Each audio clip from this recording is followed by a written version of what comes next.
Comme chaque année, les rues de Reichshofen se sont animées d'un long cortège de carnavaliers. Plus de 800 figurants déguisés et une douzaine de chars ont été préparés pour l'occasion. Les habitants apprécient à sa juste valeur cet après-midi de fête où chacun peut laisser s'exprimer sa joie.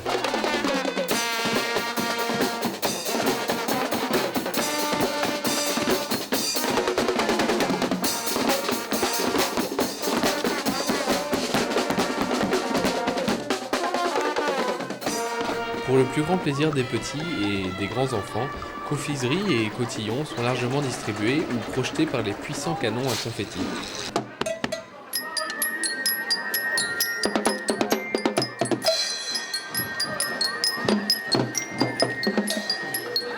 Les villes et villages environnants, français comme allemands, ont donc pris part au défilé dans une ambiance idéale pour que l'espace d'une journée, Reichshofen vive et respire carnaval.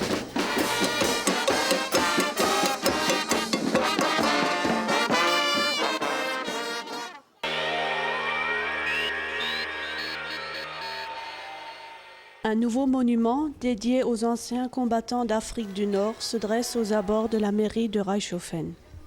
La pyramide du souvenir inaugurée, traditionnellement accompagnée d'un dépôt de gerbes, fut saluée par une foule nombreuse. Se concluant par une remise de distinction, croix du combattant et médaille d'Afrique du Nord, la matinée fut ponctuée de nombreux hommages, parmi lesquels on remarquera l'intervention d'enfants qui, par leur présence, nous rappellent à tous le devoir de mémoire.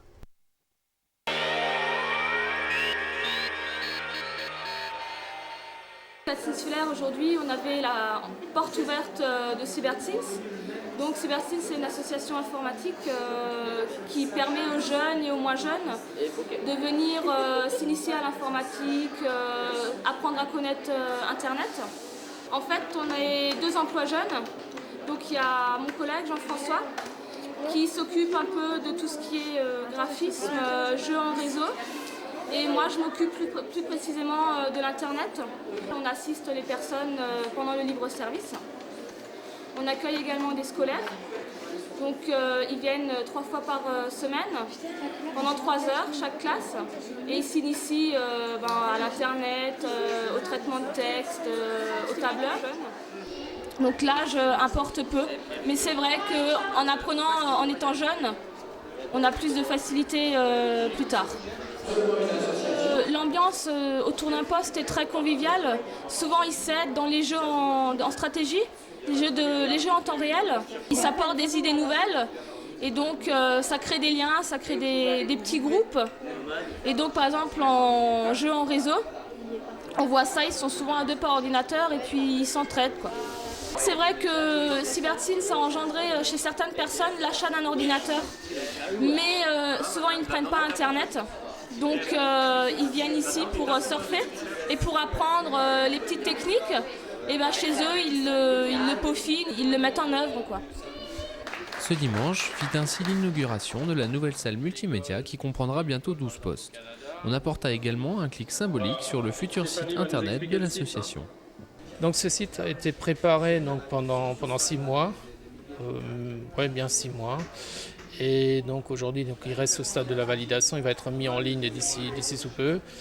Et donc ça a été fait par les membres du comité.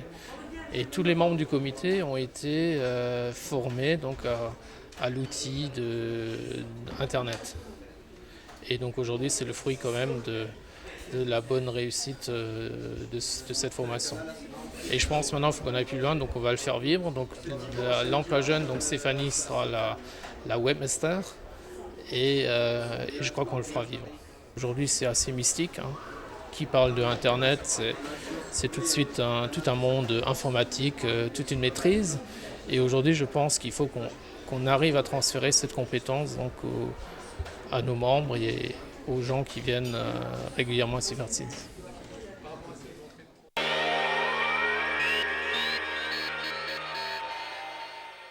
Eh bien, aujourd'hui, nous avons organisé le championnat départemental de natation en sport adapté dans la piscine de Niederbronn-les-Bains. Le sport adapté concerne les personnes handicapées mentales ou déficientes intellectuelles, comme vous préférez.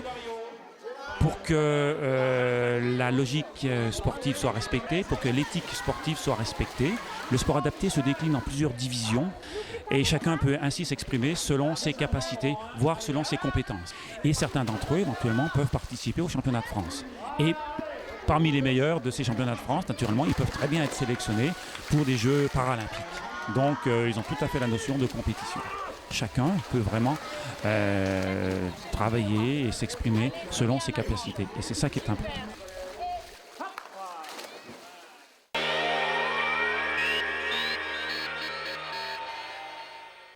Dans le cadre de l'ouverture vers l'Europe, les 4e trilingues du collège de Reichshofen accueillaient 28 élèves d'Irlande du Nord. Cet échange est le 3e depuis 1996. Le thème de la rencontre de cette année était la mise en évidence du rôle moteur de la forêt vis-à-vis de nos communes. Pour le symbole, on planta donc un arbre au sein même du collège, chacun apportant tour à tour sa contribution à l'édifice. Entre autres visites et découvertes du programme chargé de ces quelques jours, un rallye dans la ville reste le meilleur moyen de faire connaître ou redécouvrir la vie d'une commune. The summer's gone and all the flowers are dying. 'Tis you, must go and I must buy. But come you back when summer's in the meadow? Oh, when the valley's hushed and white with snow, 'tis I'll be here in sunshine or in shadow. Oh, Danny boy, I love you so. Well done.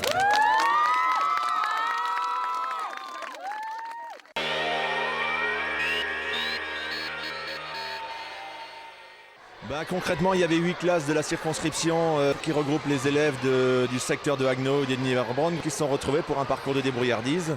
C'est une des facettes des rencontres UCEP. Il y a également les crosses, les pentathlons, les journées de natation. Et ça fait partie intégrante du système scolaire. Ce sont les enfants des CM2 de Reichshofen qui ont conçu, mis en place, noté ces parcours. Ce sont les grands qui ont travaillé en fait pour les petits. Ils ont été juges. Également, ils ont tout noté parce que ça fait partie des missions de l'école de faire prendre en charge les grands et de les responsabiliser par rapport aux activités des petits. De la compétition, il y en a dès que vous mettez des gamins sur un terrain. Naturellement, ça existe, mais ce n'est pas le but premier. Le but premier, c'est quand même de faire se retrouver les enfants entre eux, de les faire participer à quelque chose, de leur montrer qu'il y a des gagnants, qu'il y a des perdants. Je pense que c'est toujours pareil, c'est toujours la même magie qui opère. Les enfants sont ravis dès qu'on leur propose des choses intéressantes et que, ma foi, la compétition existe tout de même, mais que l'esprit convivial doit quand même être très largement présent.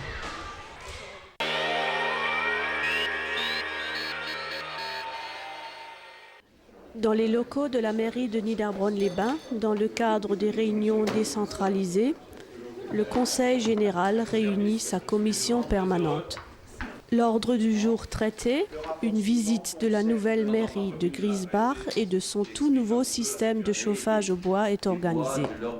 Ces réunions décentralisées ont pour but d'apporter aux conseillers une approche plus concrète du territoire.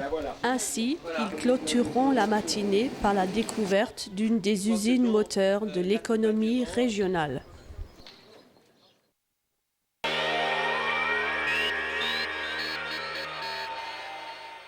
Le club a été créé en 1979, en avril 1979, d'où son nom Pongis 79. Donc c'était une bande de copains à l'époque qui avait créé le club. Donc à l'époque, ils jouaient dans une ancienne salle de classe, avant d'aménager à la salle polyvalente ici à Gundershofen. Cette saison, le club compte donc 103 membres, 250 licenciés, c'est un des plus grands clubs d'Alsace, derrière le Mulhouse Tennis-Table, Colmar et le Racing Strasbourg. Et il est ouvert à tous, donc aux débutants, aux gens qui veulent jouer en compétition, comme aux gens qui veulent jouer en loisir.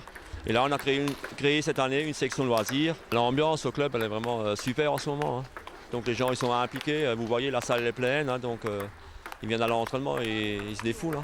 Au niveau des entraînements, donc le club il s'est fixé un objectif en faisant venir au club un entraîneur professionnel, diplômé d'État, donc un entraîneur qui vient de la Ligue d'Alsace et qui avec ses adjoints Pascal et Jean-Luc fait quand même un travail remarquable. Une journée comme aujourd'hui, un lundi, on découpe la séance d'entraînement en trois groupes de niveau. Le premier, les débutants qui ont une séance par semaine. Le groupe réserve, ce qu'on appelle groupe réserve, qui ont un niveau, une pratique un peu plus importante. Ça fait un peu plus longtemps qu'ils viennent au club et ils s'entraînent 2 fois par semaine. Et le troisième groupe de niveau, ce qu'on appelle le groupe élite, on leur amène 3 entraînements dans la semaine. On essaye dans un premier temps de leur faire découvrir, je dirais en premier lieu la balle.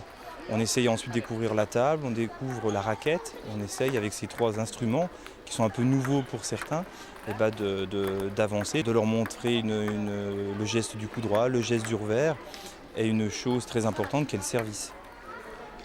Un service réglementaire si un jour ils viennent faire de la compétition.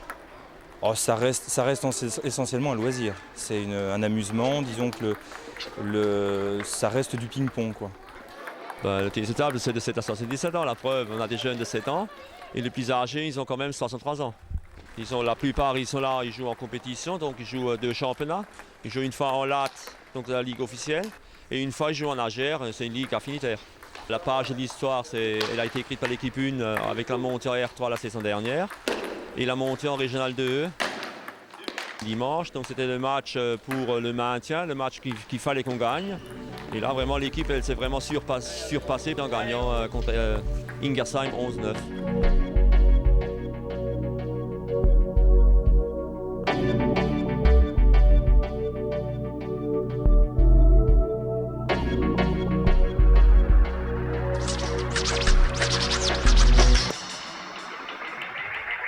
C'est un sport qui n'est pas évident, donc c'est un sport qui joue beaucoup au moral aussi, donc ce qui est tête, et c'est aussi un sport physique.